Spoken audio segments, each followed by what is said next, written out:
Big focus பகுதியில் ஆளுநர் மாளிகையிலிருந்து வெளிவந்திருக்கக்கூடிய ஒரு அழைப்புதல், திருவள்ளுவர் தின நாள் கொண்டாட்டம் தொடர்பாக வெளிவந்திருக்கூடிய ஒரு அழைப்புதல் அப்படின்றது ஒரு சர்ச்சையை உருவாக்கியிருக்கு. மீண்டும் காவி உடை அணிந்து ருத்ராட்சை அணிந்து திருநூறு பூசியவாறு அந்த அழைப்புதலில் இடம்பெற்றிருக்கூடிய புகைப்படம் அப்படின்றது பேசு பொருள் உண்டாகியிருக்கு. வழக்கமாக தை மாதங்கள் 2ஆம் தேதியில் கொண்டாடப்படக்கூடிய இந்த திருவள்ளுவர் தினம் வைகாசி மாதத்தில் கொண்டாடுவதற்கான அழைப்புதலை தற்போது ஆளுநர் மாளிகை வெளியிட்டிருக்கு. இதை பற்றி தன்னுடைய கருத்துக்களை பகிர்ந்து கொள்வதற்காக நம்முடன் இணைகிறார் பிக் ஃபோக்கஸ் பகுதியில் மார்க்சிஸ்ட் கம்யூனிஸ்ட் கட்சியின் மாநில செயலாளர் திரு கே பாலகிருஷ்ணன் அவர்கள். அவரை வரவேற்கிறோம். சார் வணக்கம். வணக்கம். ஆளுநர் மாளிகையிலிருந்து தொடர்ந்து இரண்டாவது முறையாக காவி உடை அணிவித்து திருவள்ளுவர் புகைப்படம் வெளியிடப்பட்டிருக்கு. இது தமிழக அரசு வெளியிடக்கூடிய புகைப்படத்திற்கு முற்றிலுமாக ஒரு முரண்பட்டு நிற்கிறதா எதிர்க்கட்சியில் விமர்சனம் பண்றாங்க. இதற்கான காரணம் என்ன? ஏன் இந்த புகைப்படம் அப்படின்றது சர்ச்சைக்கு உள்ளாக்கப்படுது?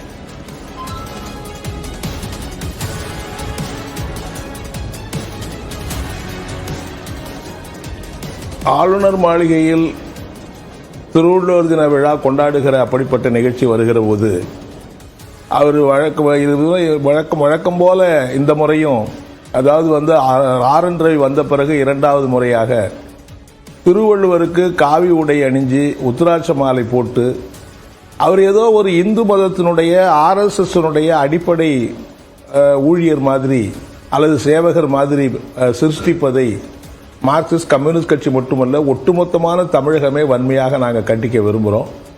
ஏன்னா இந்த மாதிரியான நடவடிக்கை என்பது அதாவது திருவள்ளுவரை கொச்சைப்படுத்துவது, திருவள்ளுவரை அவமானப்படுத்துவது, திருவள்ளுவர் என்னென்ன மாதிரியான கொள்கையெல்லாம் திருக்குறளில் எழுதி வைத்திருக்கிறாரோ அதுக்கு நேர் விரோதமான அணுகுமுறையை ஆளுநர் அவர்கள் கடைபிடிப்பது ரொம்ப மோசமான ஒரு செயல், ஒரு அநாகரிகமான ஒரு செயல்.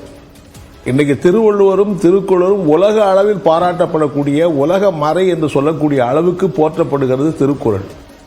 அதாவது திருக்குறளுடைய 1334 அந்த குறள்களை எடுத்து படிக்கிற போது அந்த திருவள்ளுவரும் திருக்குறளும் எந்த ஒரு குறிப்பிட்ட மதத்தை சார்ந்த குறிப்பிட்ட தெய்வத்தை வழிபடுகிற அப்படிப்பட்ட கோட்பாடுகளை கொண்டது அல்ல.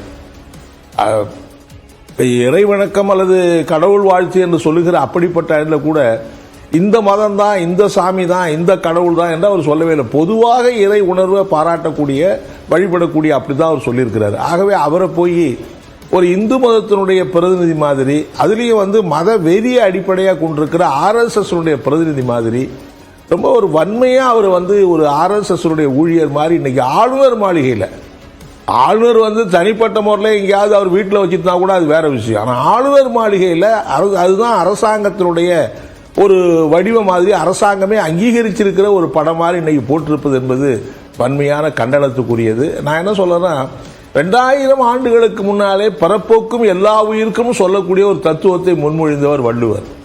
அவரை போய் எப்படி ஒரு குறிப்பிட்ட மதத்தை பிரதிநிதிப்படுத்தக்கூடிய, மத வெறியை பயன்படுத்தக்கூடிய, எந்த ஒரு மதத்தையும் குறிப்பிடாத, எந்த ஒரு மத மோதலையும் மத வெறியை ஆதரிக்காத அப்படிப்பட்ட கோட்பாடை கொண்டிருக்கிறவர் வள்ளுவர். அவரை போய் நீங்க ஒரு ஆர்எஸ்எஸ் ஊழியர் மாதிரி, ஆர்எஸ்எஸ் பிரச்சாரம் மாதிரி எப்படி இந்த படத்தை நீங்க பண்ணலாம்? அவர் என்னைக்காவது, இன்னும் சொல்ல போனா அவரு சொன்னார், அதாவது தெய்வத்தால் ஆகாது எனினும் முயற்சி தன் மெய்வருத்த கூலி தரும்.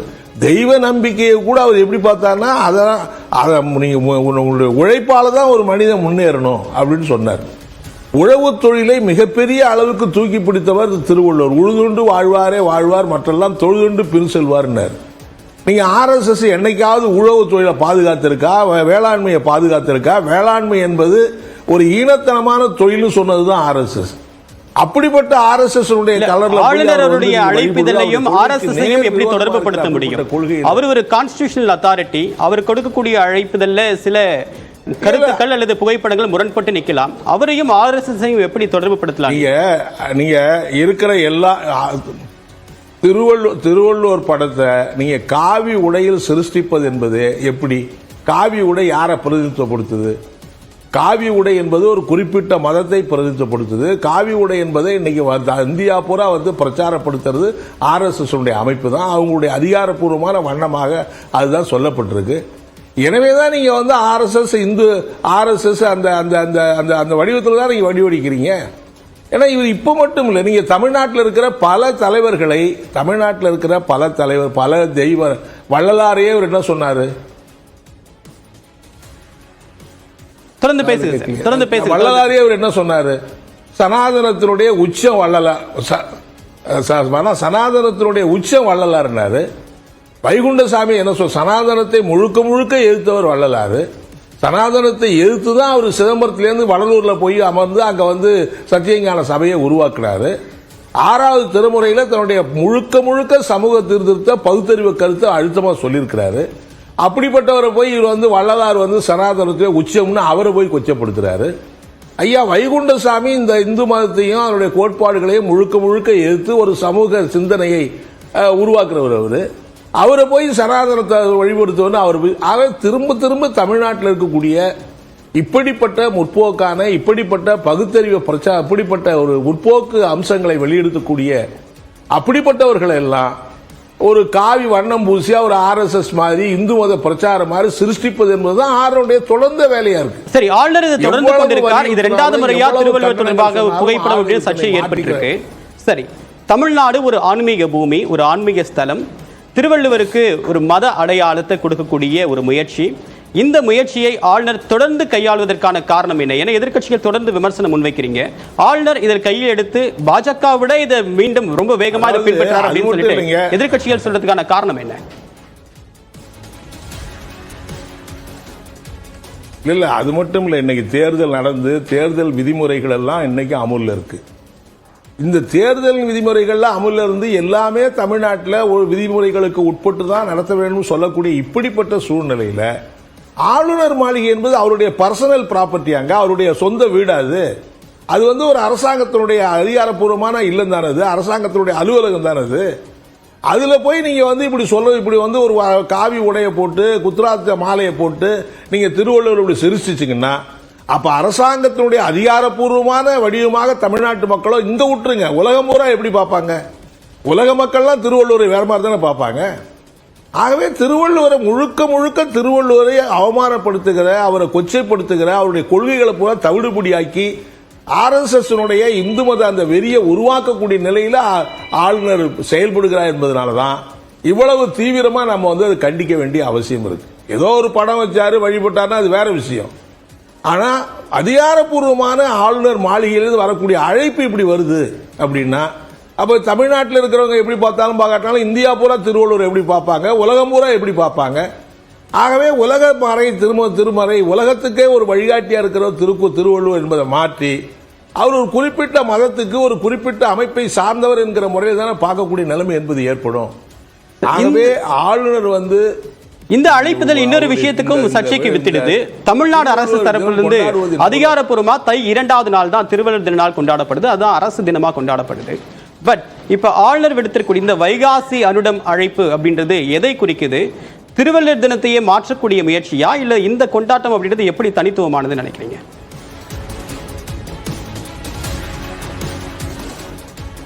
அதாங்க, அதாவது அரசாங்கம் அதிகாரப்பூர்வமாக கொண்டாடக்கூடிய அந்த நாட்டில் கொண்டாடினா அது ஒரு விவாத பொருளாக ஒருவேளை வராமல் போயிடலாம். ஆகவே இன்னைக்கு இது நாடு பூரா வந்து இப்படி படத்தை போட்டு இப்படி கொண்டாடுவதன் மூலம் தான் விரும்புகிற ஒரு காரியத்தை தமிழ்நாட்டில் செய்யணும்னு நினைக்கிறேன். அதனுடைய நோக்கம் தான் சம்பந்தமே இல்லாம இன்னைக்கு ஒரு விழாவை அழைப்பது அடிச்சு இன்னைக்கு அந்த விழாவை கொண்டாடுங்கிற கட்டாயம் என்னைக்கு எதனால வந்தது அவருக்கு? இந்த அதிகாரப்பூர்வமா இந்த விழாவை கொண்டாடுவதற்கான தீர்மானம் யார் நிறைவேற்றினது? ஆகவே இது முழுக்க பாத்தீங்கன்னா அவருடைய நோக்கத்தை நிறைவேற்றி கொள்ளணும். நீங்க அதிகாரப்பூர்வமா திருவள்ளுவர் தினத்தை தமிழ்நாடு அரசு கொண்டாடுற அன்னைக்கு இவரும் கொண்டாடினா 10ஓட 11 போயிடும், யாரும் இதை கவனிக்க மாட்டாங்க.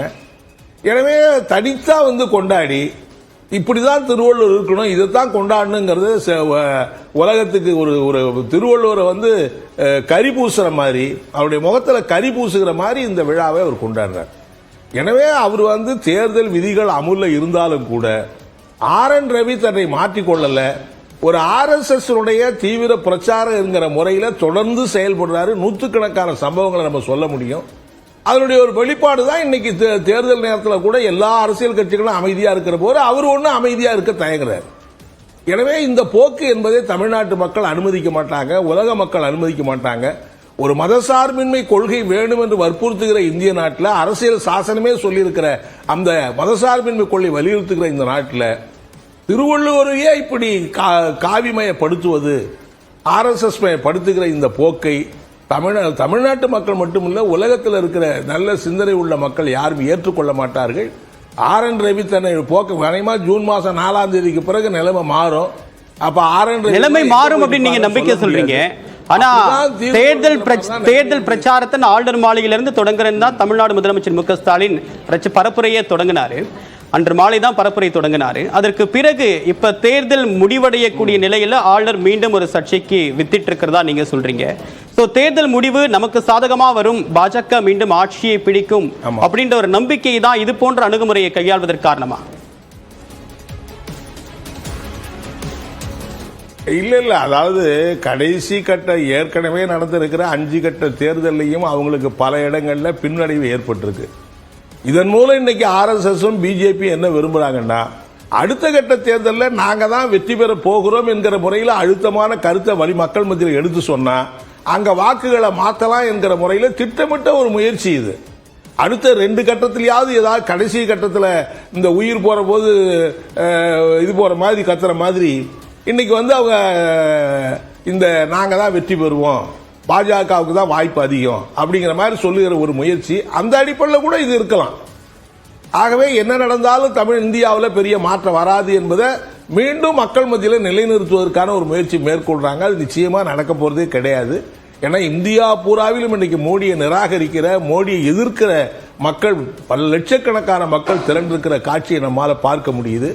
ஆகவே எந்த ஒரு தெரிய வேண்டிய அவசியமே இல்லை. தென்னிந்தியாவில் ஒட்டுமொத்தமா ஒரு 5-6 இடங்களில் வெற்றி பெற்றாலே பெரிய விஷயங்கிறதா இப்ப இருக்கிற நிலைமை. தமிழ்நாட்டில் ஒரு இடத்துல கூட அவங்க வெற்றி பெற முடியாது.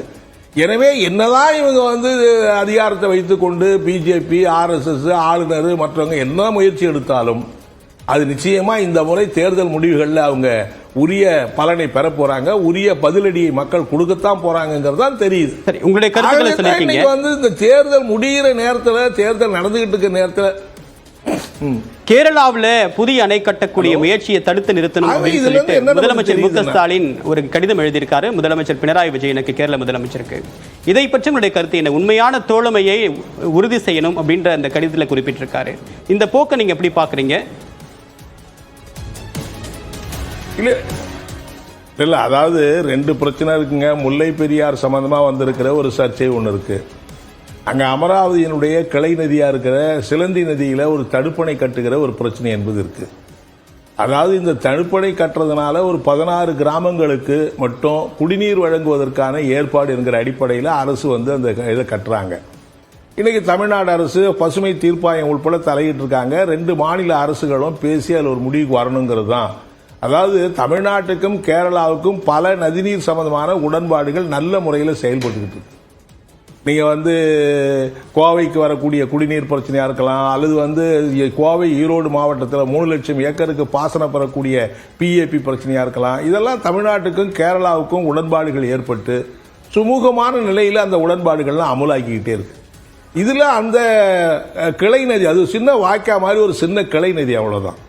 அதுல இருந்து அவங்க கொஞ்சம் தண்ணி எடுத்து அவங்க ஒரு 16 கிராமங்களுக்கு குடிநீர் வழங்குவதற்காக அவங்க செய்யறாங்க. அதுதானே தவிர அதை பயன்படுத்தி தண்ணியை தடுத்து அவங்க பாசனத்துக்கோ மற்றதுக்கோ கேரளா பூரா தண்ணி எடுத்து போற பிரச்சனையும் இல்லை, அவ்வளவு தண்ணி வரக்கூடிய ஒரு பெரிய நதியும் இல்லை. எனவே இது மாதிரி வரக்கூடிய சின்ன சின்ன பிரச்சனைகளை 2 மாநில அரசுகளும் பேசி சுமூகமா முடிக்க முடியும். கேரளாவை பொறுத்தவரை தமிழ்நாட்டுக்கு இப்பயும் கூட அவங்க எந்த ஒரு நதியையும் தடுத்து தமிழ்நாட்டுக்கு நாங்கள் தண்ணி கொடுக்க மாட்டோம்னு அவங்க சொன்னது கிடையாது.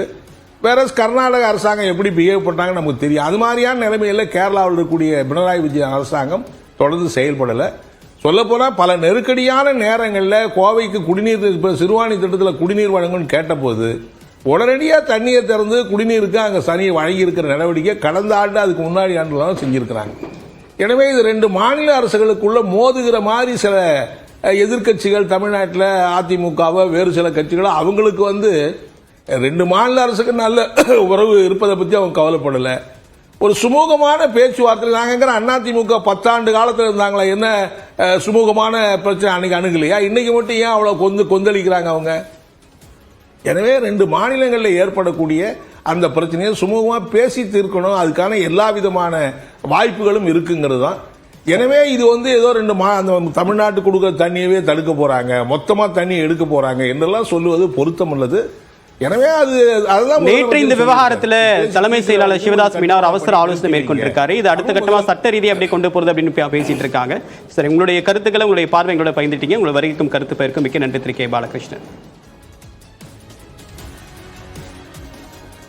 நன்றிங்க. வணக்கம்.